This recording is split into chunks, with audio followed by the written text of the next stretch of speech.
সুপ্রিয় শিক্ষার্থীবৃন্দ, আজকে আমরা জানবো কিভাবে একটি অক্টাল নাম্বারকে হেক্সাডেসিমাল নাম্বারে কনভার্ট করা যায়।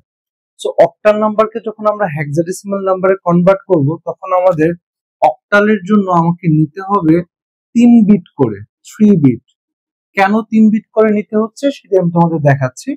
527.375 এই নাম্বারটি একটি অক্টাল নাম্বার। কিভাবে বুঝলাম? কারণ আমরা দেখতে পাচ্ছি এখানে বেস 8 দেওয়া আছে, সো এই কারণে এটি একটি অক্টাল নাম্বার। সো অক্টাল নাম্বারটিকে যখন হেক্সাডেসিমালে কনভার্ট করতে হবে, তখন আমাকে 3 বিট করে নিতে হবে। কেন 3 বিট করে নিতে হবে? কারণ আমরা জানি অক্টালের বেস হচ্ছে 8, ঠিক আছে? সো 8 মানে 2 to the power 3, that means আমাদের 3টি করে যদি আমরা বিট নেই তাহলে আমরা অক্টাল নাম্বার পাই, কারণ অক্টাল নাম্বারের বেস হচ্ছে 8 means 2 to the power 3। So এখানে আমরা দশমিকের আগে কিছু অংশ দেখতে পাচ্ছি এবং দশমিকের পরে কিছু অংশ দেখতে পাচ্ছি। সো আমাকে প্রত্যেকটি ভ্যালুর জন্য ইন্ডিভিজুয়ালি 3 বিট করে বাইনারি নাম্বার লিখতে হবে। তার মানে অক্টাল থেকে যখন আমরা হেক্সাডেসিমালে কনভার্ট করব, তাহলে সরাসরি সেটা করা সম্ভব নয়। সেই জন্য আমাকে কি করতে হবে? আগে বাইনারিতে নিতে হবে। বাইনারিতে নেওয়ার পরে আমরা সেটাকে হেক্সাডেসিমালে কনভার্ট করতে পারবো। সো 7 এর বাইনারি ভ্যালু হচ্ছে 111, 2 এর বাইনারি ভ্যালু আমরা জানি 10, বাট আমি বলেছিলাম যে আমাকে 3 বিট করে নিতে হবে। সো 3 বিট মিলানোর জন্য আমরা এখানে একটি শূন্য বসাবো। তারপরে 5 এর বাইনারি ভ্যালু হচ্ছে 101। তোমাদের যদি এটি মুখস্থ না থাকে তাহলে তোমরা খুব সহজেই কিন্তু এই বাইনারি ভ্যালুগুলো বাম পাশ, আমি এখানে ডান পাশে রাফ করে দেখিয়েছি, তোমরা রাফ করে সেখান থেকে দেখে দেখে বসাতে পারো।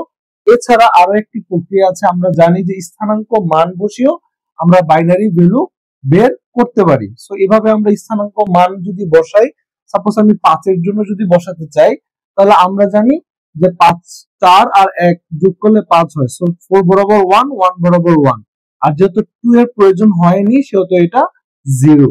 দ্যাট মিন্স আমার এখানে 8 প্রয়োজন হচ্ছে না। তার মানে আমরা বুঝতে পারলাম যে 5 এর বাইনারি ভ্যালু হচ্ছে 101, যেটা আমি এখানে লিখেছি 101। সো এভাবে আমরা প্রত্যেকটা ভ্যালুর জন্য 3 বিট করে বাইনারি ভ্যালু অ্যাসাইন করব। সো এই দশমিকটা আমার এখানে মাঝখানে থাকবে, দশমিকের জায়গায় দশমিক থাকবে। সো 3 এর বাইনারি ভ্যালু হচ্ছে 11, ঠিক আছে? সো সেই ক্ষেত্রে আমরা 3 এর বাইনারি ভ্যালু মিলানোর জন্য বাম পাশে আমাদের একটা 0 দিতে হবে। 7 এর বাইনারি ভ্যালু হচ্ছে 111 এবং 5 এর বাইনারি ভ্যালু হচ্ছে 101। সো আমার প্রত্যেকটা ভ্যালুর জন্য ইন্ডিভিজুয়ালি 3 বিট করে আমরা বাইনারি ভ্যালু নিয়ে নিলাম।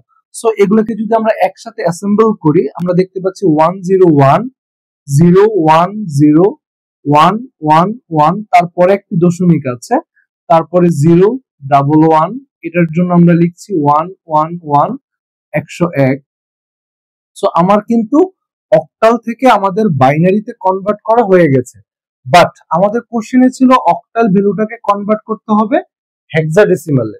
সো হেক্সাডেসিমালে যদি আমরা কনভার্ট করতে চাই, সেই ক্ষেত্রে আবার আমাদের প্রয়োজন হবে 4 বিট করে। কিন্তু কেন 4 বিট করে প্রয়োজন হচ্ছে?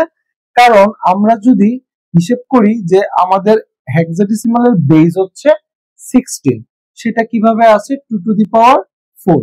সো এখানে 4 এর 2 টু দি পাওয়ার 4 প্রয়োজন হচ্ছে। দ্যাট মিন্স আমাদের 4টা করে বিট প্রয়োজন হবে যদি আমরা হেক্সাডেসিমালে কনভার্ট করতে চাই। তবে সেই ক্ষেত্রে হেক্সাডেসিমাল কনভার্ট করার জন্য আমাকে সবসময় ফোকাস রাখতে হবে মাঝখানের এই দশমিক পয়েন্টটাকে। এই দশমিক পয়েন্টটার যদি আমি ডান থেকে যদি বাম দিকে আসি, তাহলে আমাকে নিতে হবে 4 ঘর করে। কেন 4 ঘর করে নিতে হবে? কারণ 16 হচ্ছে হেক্সাডেসিমালের বেস, দ্যাটস ওয়াই আমাদের 2 to the power 4। That means আমাদের 4টা করে বিট প্রয়োজন হচ্ছে। সো এখান থেকে 0111, এখানে 4টা বিট, আমি এটাকে আলাদা করলাম। এখানে দেখতে পাচ্ছি 4টা বিট আছে, বাট এই পাশে আমার 1 আছে কিন্তু 4টা বিট নেই। কিন্তু আমরা বলেছিলাম যে হেক্সাডেসিমালের জন্য আমাকে ডেফিনেটলি আমার 4টি করে বিট প্রয়োজন। সেই ক্ষেত্রে আমি এখানে জোরপূর্বক আরো 3টি 0 বসাবো এবং এখানে আমরা দেখতে পাচ্ছি আমাদের 4টা বিট কমপ্লিট হয়েছে। এবং এখানে দশমিক আছে, দশমিকের পরের অংশ আমরা দশমিক থেকে ক্রমান্বয়ে ডান দিকে যাব। তো 0111 এখানে কি আছে, 4টা বিট আছে, এবং এখানে 1110 এখানেও 4টা বিট আছে, কিন্তু লাস্টের একটা 1 কিন্তু আমাদের রয়ে গেছে। সো এটার জন্য আমাকে যেটা করতে হবে, এই অংশটুকু আমি একটু মুছে দিচ্ছি। এখানে 1 এর পরে আমাকে আবার 3টি এক্সট্রা শূন্য দিতে হবে এবং এখানে 4 বিট মিলাতে হবে। তাহলে তোমরা দেখে নাও, আমাদের এখানে কিন্তু প্রত্যেকটা বাইনারি ভ্যালু যে আমরা পেয়েছিলাম তার জন্য প্রত্যেকটা সেগমেন্টে আমি কিন্তু 4টা করে বিট নিয়েছি। সো এখন আমাকে জাস্ট ক্যালকুলেট করতে হবে যে প্রত্যেকটা ভ্যালুর আন্ডারে আমার রেজাল্টটা কি আসতেছে। দ্যাট মিন্স আমার ইকুইভ্যালেন্ট টু হেক্সাডেসিমাল ভ্যালু আমার এখানে বসাতে হবে, কারণ আমরা অক্টাল থেকে আমরা হেক্সাডেসিমালে কনভার্ট করছি। সো 0111 জিরোর এই ক্ষেত্রে আমাদের কোনো মূল্য থাকবে না। সো 111 এর বাইনারি ভ্যালু আমরা জানি 7, এবং এখানে দেখতে পাচ্ছি 0101 এই ক্ষেত্রে আমার জিরো মূল্যহীন থাকবে। 101 এর বাইনারি ভ্যালু বা হেক্সাডেসিমাল ভ্যালু হচ্ছে 5। আমরা জানি যে 5 এর বাইনারি ভ্যালু অথবা হেক্সাডেসিমাল ভ্যালু হচ্ছে 101। আমরা চাইলে এখান থেকে দেখে নিতে পারি 5 এর বাইনারি ভ্যালু হচ্ছে 101। তারপর দেখতে পাচ্ছি 0001, এই ক্ষেত্রে এটা 1, জিরোর এখানে কোনো মূল্য থাকবে না। সো দশমিকটা এখানে আমার বসবে, দশমিকের পরের অংশে আমি এখন ক্যালকুলেট করছি। 0111 আমরা জানি 11 এর বাইনারি ভ্যালু হচ্ছে 7, সো আমরা এখানে লিখলাম 7 1110। এখন দেখতে হবে 1110 বাইনারি ভ্যালুটার ইকুইভ্যালেন্ট হেক্সাডেসিমাল ভ্যালু কত। সো আমরা এখানে দেখতে পাচ্ছি 1110 এটা হচ্ছে ই, দ্যাট মিন্স 14। সো এটা হচ্ছে আমাদের মূলত 14, কিন্তু আমরা হেক্সাডেসিমালে 14 লিখতে পারি না, 14 এর পরিবর্তে আমাদেরকে লিখতে হবে এই ক্ষেত্রে ই। সো 14 যে কথা, আমাদের হেক্সাডেসিমালের ক্ষেত্রে এটা ই সেম কথা। যেহেতু আমরা 9 এর পরে যখনই আমরা 10 আসবে তখন সেটাকে 10 না লিখে আমরা লিখতেছি এ, 11 না লিখে আমরা লিখতেছি বি, ঠিক সেম প্রসিডিওরে আমরা 14 না লিখে লিখতে হবে ই। সো আমি এখানে লিখলাম ই এবং 1000, দ্যাট মিন্স আমার এটা হচ্ছে বাইনারি ভ্যালু হচ্ছে 8 এবং হেক্সাডেসিমাল ভ্যালু সেম, এই ক্ষেত্রে এটা হচ্ছে 8। সো আমরা কিন্তু দেখতে পেলাম যে অক্টাল থেকে আমরা কিন্তু এখন হেক্সাডেসিমালে কনভার্ট করতে পেরেছি।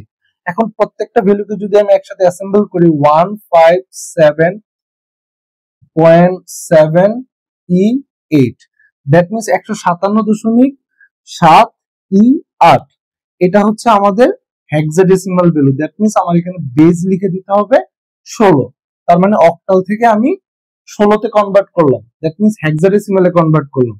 সো আমাদের প্রশ্নটা ছিল 527.375, এটা ছিল আমাদের অক্টালে, আমরা এটাকে কনভার্ট করলাম হেক্সাডেসিমালে, দ্যাট মিন্স এটাই আমাদের অ্যান্সার। তো সুপ্রিয় শিক্ষার্থীবৃন্দ, আশা করি বুঝতে পেরেছো যে আমরা কিভাবে অক্টাল থেকে হেক্সাডেসিমালে কনভার্ট করলাম। জাস্ট মনে রাখতে হবে অক্টাল থেকে হেক্সাডেসিমালে সরাসরি কনভার্ট করা যায় না, সেটা কনভার্ট করতে হয় বাইনারি করে তারপরে। আর এই অঙ্কটাকে বা এই প্রবলেমটাকে আমরা রুলস নাম্বার 3 তে ইনক্লুড করেছি, কারণ যেখানে বলা আছে অন্য থেকে অন্য, দ্যাট মিন্স বাইনারি, অক্টাল এবং হেক্সাডেসিমাল থেকে আমরা এই সূত্রের আন্ডারে বাইনারি, অক্টাল আর হেক্সাডেসিমালে কনভার্ট করতে পারবো। তোমরা একটু খেয়াল করে দেখতে পাবে যে এই অক্টালটাকে, অক্টাল ভ্যালুটাকে আমি হেক্সাডেসিমালে কনভার্ট করার জন্য আগে কিন্তু বাইনারিতে কনভার্ট করেছি। দ্যাট মিন্স অক্টাল ভ্যালুটাকে আমরা আগে বাইনারি বানিয়েছি, বাইনারি বানানোর পরে আমরা সেটাকে হেক্সাডেসিমাল, দ্যাট মিন্স অক্টাল থেকে হেক্সাডেসিমাল বানানোর জন্য প্রথমে বাইনারি করেছি, তারপরে সেটাকে হেক্সাডেসিমালে কনভার্ট করেছি। এখন এখানে একটা সাইড নোট দিয়েছি আমি, দশমিক cross, that means binary octal hexadecimal থেকে binary octal hexadecimal possible, but কখনোই সেখানে দশমিক কথাটি আসবে না। যদি প্রশ্নে বা কোথাও দশমিক কথাটা থাকে তাহলে সেটা কখনোই রুলস নাম্বার 3 তে যাবে না বা প্রবেশ করবে না। সুপ্রিয় শিক্ষার্থীবৃন্দ, আশা করি আমরা বুঝতে পেরেছি কিভাবে একটি অক্টাল নাম্বার থেকে আমরা বাইনারিতে কনভার্ট করতে পারবো অথবা একটা অক্টাল নাম্বার থেকে আমরা হেক্সাডেসিমালে কনভার্ট করতে পারি। সো পরবর্তী ক্লাসে আমি তোমাদের দেখাবো কিভাবে একটা হেক্সাডেসিমাল ভ্যালু থেকে আমরা অক্টাল ভ্যালুতে কনভার্ট করতে পারি। তো পরবর্তী ক্লাস দেখার আমন্ত্রণ জানিয়ে আজকের মতো ক্লাসটি এখানে শেষ করছি। আল্লাহ হাফেজ।